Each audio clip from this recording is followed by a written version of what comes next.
Hello children. Today we are going to learn the fifth lesson in social studies, Discovering India part 1. In this lesson we will be learning about different parts of India and its government. So let us begin. India is made up of many villages, towns, cities and states. Now let's learn about them in detail. India has one of the highest number of villages in the world. They are governed by Gram Panchayats. More than half of the Indian population lives in villages. ಅಂದರೆ ಇಂಡಿಯಾದಲ್ಲಿ ಅತಿ ಹೆಚ್ಚು ಹಳ್ಳಿಗಳಿವೆ. ಹಳ್ಳಿಗಳು ಅಂದರೆ villages. So ಇಡೀ ವರ್ಲ್ಡಲ್ಲಿ ಅತಿ ಹೆಚ್ಚು ಹಳ್ಳಿಗಳಿರೋದು ಇಂಡಿಯಾದಲ್ಲಿ. ಮತ್ತು ಈ ಹಳ್ಳಿಗಳನ್ನ ರೂಲ್ ಮಾಡೋದಕ್ಕೆ, ಅಲ್ಲಿರುವಂತಹ ಸಮಸ್ಯೆಗಳನ್ನ ಸರಿ ಮಾಡೋದಕ್ಕೆ ದೇರ್ ಈಸ್ ಅ ಗ್ರಾಮ ಪಂಚಾಯತ್ ಅಂತ ಹಳ್ಳಿ ಲೆವೆಲಲ್ಲಿರುವಂತಹ ಗೌರ್ಮೆಂಟ್ನ ಕರೀತಾರೆ. ಅವರು ಆ ಹಳ್ಳಿಯ ಕಷ್ಟಗಳು, ಏನು ತೊಂದರೆಗಳಿದೆ, ಜನರಿಗೆ ಏನೇನು ಅನುಕೂಲ ಮಾಡಬೇಕು ಅವೆಲ್ಲ ಗ್ರಾಮ ಪಂಚಾಯತ್ ಮಾಡುತ್ತೆ. More than half of the Indian population lives in villages. ಅಂದರೆ ಇಡೀ ಇಂಡಿಯನ್ ಪಾಪ್ಯುಲೇಷನ್ ಜನಸಂಖ್ಯೆ ಏನಿದೆ ಅದರಲ್ಲಿ ಅರ್ಧಕ್ಕಿಂತ ಹೆಚ್ಚು ಜನ ಈ ಹಳ್ಳಿಗಳಲ್ಲೇ ವಾಸಿಸ್ತಾ ಇದ್ದಾರೆ. Compared to the city or a town, a village is as follows. It is smaller in size, has more open space and greenery, less polluted and no airports. So ಹಳ್ಳಿಗಳು ಚಿಕ್ಕದಾಗಿದ್ದರೂ ಕೂಡ ಜಾಸ್ತಿ ಓಪನ್ ಸ್ಪೇಸ್ ಮತ್ತು ಹಸಿರಾಗಿರುತ್ತೆ, pollution ಕಡಿಮೆ ಮತ್ತು airports ಎಲ್ಲ ಇರೋದಿಲ್ಲ, ತುಂಬ ಸಣ್ಣ ಪ್ಲೇಸ್ ಆದರೂ ತುಂಬ ಚೆನ್ನಾಗಿರುತ್ತೆ. Towns are governed by municipal councils. They are bigger than villages but smaller than cities. Towns have more facilities such as hospitals and schools as compared to a village. However, they are also more polluted than villages. Towns ವಿಲೇಜಸ್ಗಿಂತ ದೊಡ್ಡದು, ಹಳ್ಳಿಗಳಿಗಿಂತ ದೊಡ್ಡವು. ಆದರೆ cities ಅಥವಾ ಮಹಾನಗರಗಳು ಅಂತ ಏನು ಹೇಳ್ತೀವಿ ಅವಕ್ಕಿಂತ ಚಿಕ್ಕದು. ಹಳ್ಳಿಗಳಲ್ಲಿ ಸಿಗದೇ ಇರುವಂತಹ ಹಾಸ್ಪಿಟಲ್ಸ್ ಮತ್ತು ಸ್ಕೂಲ್ಸ್ ಅಂಥ ಫೆಸಿಲಿಟೀಸ್ ಎಲ್ಲ ಟೌನ್ಸಲ್ಲಿ ಸಿಗುತ್ತವೆ.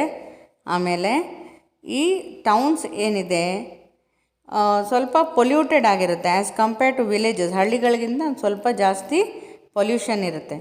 ಈ ಟೌನ್ಸ್ನ ಗವರ್ನ್ ಮಾಡೋದು ಅಥವಾ ರೂಲ್ ಮಾಡೋದು ಮುನಿಸಿಪಲ್ ಕೌನ್ಸಿಲ್ ಅಂತ ಕರಿತೀವಿ. ಈ ಮುನಿಸಿಪಲ್ ಕೌನ್ಸಿಲ್ ಇಡೀ ಟೌನ್ಸ್ಗಳ ಏನು ಸೌಕರ್ಯ ಇದೆ, ಏನೇನು ಕೆಲಸಗಳಾಗಬೇಕು ಅದನ್ನು ನೋಡ್ಕೊಳ್ಳುತ್ತವೆ. Cities are governed by municipal corporations. They are bigger than both towns and villages. Cities also provide many facilities such as big hospitals, schools and colleges. However, cities are more crowded than towns and villages. They are also much more polluted. The villages, towns and cities together form states. So, cities ಅಂದರೆ ತುಂಬ ದೊಡ್ಡದು, villages ಮತ್ತು ಟೌನ್ಸ್ಗಿಂತ ತುಂಬ ದೊಡ್ಡವು. ಮತ್ತು ಅಲ್ಲಿ ಇರುವಂತಹ pollution ಕೂಡ ತುಂಬ ಜಾಸ್ತಿ. ಹಾಗೆ ಕ್ರೌಡೆಡ್ ಅಂದರೆ ತುಂಬ ಜನ ಅಲ್ಲಿ ವಾಸಿಸ್ತಾ ಇದ್ದಾರೆ, ಹಾಗಾಗಿ ತುಂಬ ಕ್ರೌಡೆಡ್ ಆಗಿರುತ್ತೆ. And the cities are governed by the municipal corporation. ಈ ಮುನಿಸಿಪಲ್ ಕಾರ್ಪೊರೇಷನ್ ಇಡೀ ಸಿಟಿಯ ವ್ಯವಸ್ಥೆಗಳನ್ನ ನೋಡ್ಕೊಳ್ತಾ ಇರುತ್ತೆ. ಇಲ್ಲಿ ಎಲ್ಲ ಥರದ ವ್ಯವಸ್ಥೆಗಳು ಸಿಗುತ್ತವೆ. Now let's learn about the states and union territories of India. Now you all learned that the villages, towns and cities together they form states. Now because India is very big, India is the world's 7th largest country. ಅಂದರೆ size wise it is the 7th largest country. 7ನೇ ಪ್ಲೇಸಲ್ಲಿದೆ, 7th ಪ್ಲೇಸಲ್ಲಿದೆ. ಹಾಗಾಗಿ it is difficult to manage such a large country. ಇಡೀ ಕಂಟ್ರಿನ ಒಬ್ಬರೇ rule ಮಾಡೋದು ತುಂಬ ಕಷ್ಟ. Therefore it has been divided into smaller areas called states and union territories. ಈಗ ಅವರು ಬರೀ ರೂಲ್ ಮಾಡೋದು ಈಸಿ ಆಗಲಿ ಅಂತ ಹೇಳಿಬಿಟ್ಟು they have been divided into states and union territories. ನಾವು ಸ್ಟೇಟ್ಸ್ ಅಂದರೆ the places they have their own governments. ಆದರೆ ಯೂನಿಯನ್ ಟೆರಿಟರೀಸ್ ಏನಾಗುತ್ತೆ, ಅಲ್ಲಿ it is directly ruled by the central government. At present, India has 28 states and 8 union territories. So as I told you, states andre they have their own government, and union territory andre it is ruled directly by the central government. ಮತ್ತೆ the whole of India has a capital city. ಇಡೀ Indian ಗೌರ್ಮೆಂಟ್ನ rule ಮಾಡೋದಕ್ಕೆ ಒಂದು capital ಇದೆ, and that capital is new Delhi. The capital of India is new Delhi. So each state also has capital. Now we will learn about the different states and union territories and their capitals. With the states, and the first state we are going to learn about is Andhra Pradesh, and its capital is Amravati. The next state is Arunachal Pradesh, and its capital is Itanagar. The next state we are going to talk about is Assam, and its capital is Dispur. The next state is Bihar, and its capital is Patna. Next, Chhattisgarh, and its capital Raipur.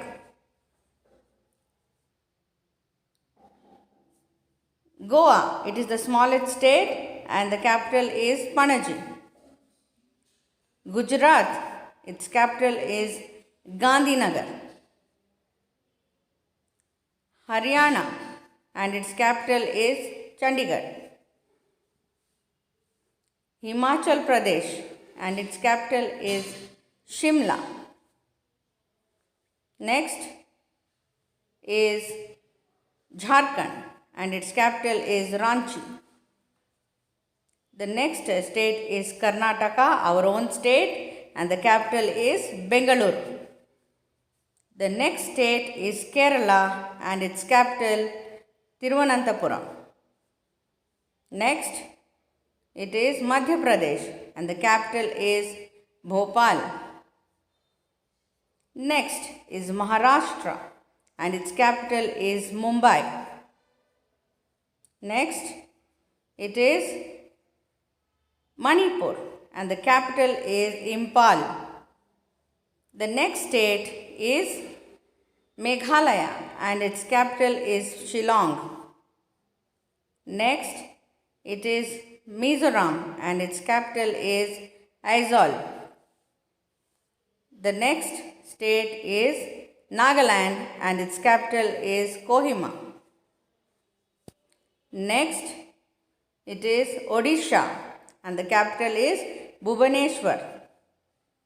The next state is Punjab, and its capital is Chandigarh. The next state is the largest state of India. It is Rajasthan, and the capital is Jaipur. The next state is Sikkim, and its capital is Gangtok. The next state is Tamil Nadu, and its capital is Chennai.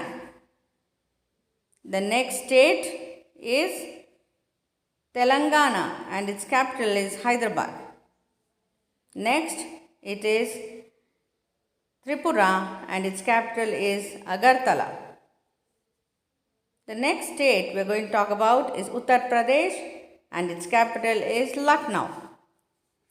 Next, it is Uttarakhand, and the capital is Dehradun. Next is West Bengal, and its capital is Kolkata. Now we are going to talk about the union territories. The first one is Andaman and Nicobar Islands, and its capital is Port Blair. Next, Chandigarh, and its capital is Chandigarh. The next union territory is Dadra, Nagar Haveli, Daman and Diu, and the capital is Daman. And the next one is Delhi, and its capital is New Delhi. The next union territory is Jammu and Kashmir, and its capital is Srinagar in summer and Jammu in winter. The next union territory is Lakshadweep, and its capital is Kavarati. Next union territory is Puducherry, and its capital is Pondicherry. The next union territory is Ladakh, and its capital is Leh. Now, after listening to the names of all the states and union territories and their capitals, you might have understood that Rajasthan is the largest state and Goa is the smallest state. Andaman and Nicobar Islands is the largest union territory, and Lakshadweep is the smallest union territory. Now let us go further. Many people live in India. It is the second most populated country in the world. Who takes care of the people living in India? It is the government. Now, what is a government? Let us learn. ತುಂಬ ಜನ ಇಂಡಿಯಾದಲ್ಲೇ ವಾಸಿಸ್ತಾ ಇದ್ದಾರೆ. They will live here. And because of that what is happening, India is the second most populated country in the world. ಅಂದರೆ ಇಡೀ ವರ್ಲ್ಡಲ್ಲಿ second most ಅತಿ ಹೆಚ್ಚು ಜನ ಇರುವಂತಹ ದೇಶ ಅಂತಂದರೆ ಸೆಕೆಂಡ್ ಪ್ಲೇಸಲ್ಲಿ ಇಂಡಿಯಾ ಇದೆ. ಈಗ ಇಷ್ಟೊಂದು ಜನ ಇರುವಾಗ ಈ ಜನರ ಒಂದು ಸೌಕರ್ಯ ಅನುಕೂಲಗಳನ್ನ ಯಾರು ನೋಡ್ಕೊಳ್ತಾರೆ? ಅದು ಗವರ್ನ್ಮೆಂಟ್ ನೋಡ್ಕೊಳ್ಳುತ್ತೆ. ಹಾಗಾದರೆ ಗವರ್ನ್ಮೆಂಟ್ ಅಂದರೆ ಏನು? Let us learn. A government is a group of people that makes important decisions of a country. The government also makes laws that the people in a country follow. Now let us learn about the different levels of government in India. So government ಅಂದರೆ ಏನು? It is a group of people. ಒಂದಷ್ಟು ಜನ ಅವರು ಇಡೀ ದೇಶನ ನೋಡ್ಕೊಳ್ಳೋದಕ್ಕೆ ಬೇಕಾದಂಥ important ಕೆಲಸಗಳು, important decisions ಅಂದರೆ ತೀರ್ಮಾನಗಳು ಮಾಡೋದು ಈ ಗವರ್ನ್ಮೆಂಟ್. ಮತ್ತು ಇಡೀ ಜನರು ಫಾಲೋ ಮಾಡಬೇಕಾದಂಥ ಕೆಲವೊಂದು ರೂಲ್ಸ್ನ, ಲಾಸ್ನ ಕೂಡ ಈ ಗವರ್ನ್ಮೆಂಟ್ ಮಾಡುತ್ತೆ. ಈಗ ಗವರ್ನ್ಮೆಂಟಲ್ಲಿ ಬೇರೆ ಬೇರೆ ಹಂತಗಳಲ್ಲಿ ಗವರ್ನ್ಮೆಂಟ್ ನಡೆಯುತ್ತೆ. So we will learn about them now. The highest government in the country is the central government and it is located in new Delhi. It makes decisions for the entire country. It has a president, prime minister and a cabinet of ministers and also directly governs the union territories. So ಡೆಲ್ಲಿಯಲ್ಲಿ, ನ್ಯೂ ಡೆಲ್ಲಿ ನಮ್ಮ capital ಇದೆ ಅಲ್ವಾ, ನಮ್ಮ ದೇಶದ capital new Delhi. ಅಲ್ಲಿ ಒಂದು main government ಇದೆ, central government ಅಂತ ಹೇಳ್ತೀವಿ. ಈ ಸೆಂಟ್ರಲ್ ಗವರ್ನ್ಮೆಂಟ್ ಏನಿದೆ, ಇಡೀ ದೇಶಕ್ಕೆ ಬೇಕಾದಂತಹ ಮೇನ್ ರೂಲ್ಸ್ನ ಸೆಂಟ್ರಲ್ ಗವರ್ನ್ಮೆಂಟ್ ಮಾಡುತ್ತೆ. ಸೊ ಅದಕ್ಕೆ ಮೇನ್ ಜನ ಯಾರು? ಫಸ್ಟ್ ಇಸ್ ಪ್ರೆಸಿಡೆಂಟ್ ಅಂದರೆ ರಾಷ್ಟ್ರಪತಿ, ಆಮೇಲೆ ಪ್ರೈಮ್ ಮಿನಿಸ್ಟರ್ ಅಥವಾ ಪ್ರಧಾನಮಂತ್ರಿ ಅಂತ ಹೇಳ್ತೀವಿ. ಆ್ಯಂಡ್ ದೆನ್ ಇವರಿಬ್ಬರ ಜೊತೆಗೆ ಒಂದು ಕ್ಯಾಬಿನೆಟ್ ಆಫ್ ಮಿನಿಸ್ಟರ್ಸ್ ಅಂತ ಇರ್ತಾರೆ. ಅಂದರೆ ಒಂದಷ್ಟು ಬೇರೆ ಬೇರೆ ಹುದ್ದೆಗಳ ವಹಿಸಿರುವಂತಹ ಮಿನಿಸ್ಟರ್ಸ್ ಇರ್ತಾರೆ. ಅವರೆಲ್ಲರೂ ಸೇರಿಕೊಂಡು ಇಡೀ ದೇಶಕ್ಕೆ ಬೇಕಾದಂಥ ಮೇನ್ ರೂಲ್ಸ್ನ ಮಾಡ್ತಾ ಇರ್ತಾರೆ. ಆಮೇಲೆ ಅವ್ರದ್ದು ಇನ್ನೊಂದು ಕೆಲಸ ಏನಂದರೆ, ಈ ಯೂನಿಯನ್ ಟೆರಿಟರೀಸ್ ಏನಿದೆ ಅವುಗಳನ್ನ ಡೈರೆಕ್ಟಾಗಿ ಅವರೇ ರೂಲ್ ಮಾಡ್ತಾ ಇರ್ತಾರೆ. ಯಾಕಂದರೆ ಈ ಯೂನಿಯನ್ ಟೆರಿಟರೀಸ್ಗೆ ಯಾವುದೇ ಗವರ್ನ್ಮೆಂಟ್ ಇಲ್ಲ. Next level of government is the state government. So ನಮ್ಮ ದೇಶದಲ್ಲಿ ಇರುವಂತಹ ಎಲ್ಲ ಸ್ಟೇಟ್ಸ್, ರಾಜ್ಯಗಳೇನಿವೆ ಅವಕ್ಕೆ ಅವ್ರದ್ದೇ ಆದ ಗವರ್ನ್ಮೆಂಟ್ ಇದೆ. ಫಾರ್ ಎಕ್ಸಾಂಪಲ್ ನಮ್ಮ ಸ್ಟೇಟ್ ಕರ್ನಾಟಕ. ಸೊ ಕರ್ನಾಟಕಕ್ಕೂ ಅವ್ರದ್ದೇ ಆದ ಒಂದು ಗವರ್ನ್ಮೆಂಟ್ ಇದೆ, ಸ್ಟೇಟ್ ಗವರ್ನ್ಮೆಂಟ್ ಇದೆ. ಸೊ ಈ ಸ್ಟೇಟ್ ಗವರ್ನ್ಮೆಂಟ್ ಏನು ಮಾಡುತ್ತೆ? ಇಡೀ ಸ್ಟೇಟಲ್ಲಾಗುವಂತಹ ಎಲ್ಲ ಕೆಲಸಗಳನ್ನ ನೋಡ್ಕೊಳ್ಳುತ್ತೆ. ಸೊ ಏನು ಮಾಡುತ್ತೆ? First thing is, it is located in the capital city of the state.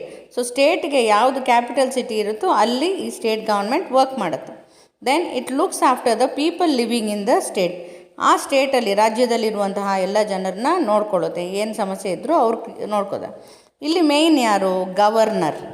ಒಬ್ಬ ಗವರ್ನರ್ ಅಂದರೆ ರಾಜ್ಯಪಾಲ ಅಂತ ಇರ್ತಾರೆ. Then chief minister, that is the ಮುಖ್ಯಮಂತ್ರಿ ಅಂತ ಹೇಳ್ತೀವಿ. And other ministers, chief minister ಮತ್ತು ಗವರ್ನರ್ ಜೊತೆ ಇನ್ನೂ ಒಂದಷ್ಟು ಮಿನಿಸ್ಟರ್ಸ್ ಇರ್ತಾರೆ. ಅವರೆಲ್ಲರೂ ಇಡೀ ಸ್ಟೇಟ್ನ ನೋಡ್ಕೊಳ್ತಾ ಇರ್ತಾರೆ. The third level of government is called the local government, which is ruling in the cities, towns and villages. So ಹಳ್ಳಿಗಳಲ್ಲಿ, ಟೌನ್ಸ್ ಮತ್ತು ಸಿಟೀಸಲ್ಲಿ ಸಣ್ಣ ಸಣ್ಣದಾಗಿ ಗವರ್ನ್ಮೆಂಟ್ ವರ್ಕ್ ಆಗುತ್ತೆ. ಅದನ್ನ ಲೋಕಲ್ ಗವರ್ನ್ಮೆಂಟ್ ಅಂತೀವಿ. ಅದನ್ನ ನಾನು ಆವಾಗಲೇ ಹೇಳಿದ್ದೆ, ಸಿಟೀಸಲ್ಲಿ ಮುನ್ಸಿಪಲ್ ಕಾರ್ಪೊರೇಷನ್ ಅಂತ ಹೇಳ್ತಾರೆ, ಟೌನಲ್ಲಿ ಮುನ್ಸಿಪಲ್ ಕೌನ್ಸಿಲ್, ವಿಲೇಜಲ್ಲಿ ಗ್ರಾಮ ಪಂಚಾಯತ್ ಅಂತ ಹೇಳ್ತಾರೆ. ಸೊ ಇವ್ರುಗಳು ಬೇಸಿಕ್ ನೀಡ್ಸ್ನ ನೋಡ್ಕೊಳ್ತಾರೆ. ರೋಡು, ವಾಟರ್ ಮತ್ತು ಸ್ಕೂಲ್ಸು ಅಂಥವೆಲ್ಲ ನೋಡ್ಕೊಳ್ತಾರೆ. ಜನರಿಗೆ ಏನೇನು ಸಮಸ್ಯೆ ಇದೆ ಅದನ್ನ ಅಲ್ಲಲ್ಲೇ ಬಗೆಹರಿಸ್ತಾರೆ. ಇಲ್ಲಾಂದರೆ ಅವರು ಬೇರೆ ಸ್ಟೇಟ್ ಗವರ್ನ್ಮೆಂಟ್ಗೆ ಮತ್ತು ಸೆಂಟ್ರಲ್ ಗವರ್ನ್ಮೆಂಟ್ಗೆ ರಿಕ್ವೆಸ್ಟ್ಗಳನ್ನ ಕಳಿಸ್ತಾರೆ. ನಾವು let us learn about the functions of the government. ಅಂದರೆ ಗವರ್ನ್ಮೆಂಟ್ಗಳು ಏನೇನು ಕೆಲಸ ಮಾಡಬೇಕು ಅದನ್ನು ನಾವು ನೋಡೋಣ. First thing is maintaining law and order. The central and state governments often work together to make many laws. It includes making rules and seeing that the rules are properly followed. It also includes punishing the people who do not obey the laws. So maintaining law and order ಅಂದರೆ ಇಡೀ ದೇಶದಲ್ಲಿ central ಮತ್ತು state government ಎರಡೂ ಸೇರಿಕೊಂಡು ಒಟ್ಟಿಗೆ ಕೆಲಸ ಮಾಡ್ತವೆ. ಅವರು ಕೊಡುವಂಥ ಲಾಸ್ ಅಥವಾ ಕಾನೂನು ಏನು ಮಾಡ್ತಾರೆ ಅದನ್ನು ಜನರು ಪಾಲಿಸ್ತಾ ಇದ್ದಾರಾ ಇಲ್ವಾ ಅಂತ ನೋಡಬೇಕು. ಆಮೇಲೆ ಪಾಲಿಸದೇ ಇರೋರಿಗೆ ಪನಿಷ್ಮೆಂಟ್ ಕೂಡ ಕೊಡ್ತಾರೆ. The next function is fulfilling duties. The government also fulfills its many duties such as preserving monuments, forests, water bodies, and so on. It also provides aid during bad events such as earthquakes and floods. So ಗೌರ್ಮೆಂಟ್ಗೆ ಕೆಲವೊಂದು duty ಕೂಡ ಇರುತ್ತೆ. ಅದೇನು ಅಂತಂದರೆ preserving monuments, ಅಂದರೆ ತುಂಬ ಹಳೆಯ ಕಾಲದ ಬಿಲ್ಡಿಂಗ್ಸ್ ಎಲ್ಲ ಇದ್ದಾಗ ಅದನ್ನು ಮೇಂಟೈನ್ ಮಾಡಬೇಕು, ನೋಡ್ಕೊಳ್ಬೇಕು. ಆಮೇಲೆ ಕಾಡುಗಳನ್ನ ರಕ್ಷಣೆ ಮಾಡಬೇಕು. ವಾಟರ್ ಬಾಡೀಸ್ ಅಂದರೆ ನೀರಿರುವಂಥ ಸ್ಥಳಗಳು like rivers and lakes and ponds, all those things, ಅದನ್ನೆಲ್ಲ ನೋಡ್ಕೊಳ್ಬೇಕು, ಸ್ವಚ್ಛವಾಗಿದೆ ಅಂತ ನೋಡ್ಕೊಳ್ಬೇಕು. ಹಾಗೆ ಏನಾದರೂ ಸಮಸ್ಯೆ ಆದಾಗ ಲೈಕ್ ಅರ್ತ್ಕ್ವೇಕ್ ಅಂದರೆ ಭೂಕಂಪ ಅಥವಾ ಫ್ಲಡ್, ಪ್ರವಾಹ ಅಂತೀವಿ. ಸೊ ಅಂಥ ಟೈಮಲ್ಲಿ ಜನರಿಗೆ ಹೆಲ್ಪ್ ಮಾಡಬೇಕು. The next function is to provide various facilities. The government is responsible for providing different kinds of facilities. These facilities are cheap or free, and these facilities offered by the government are available to everybody.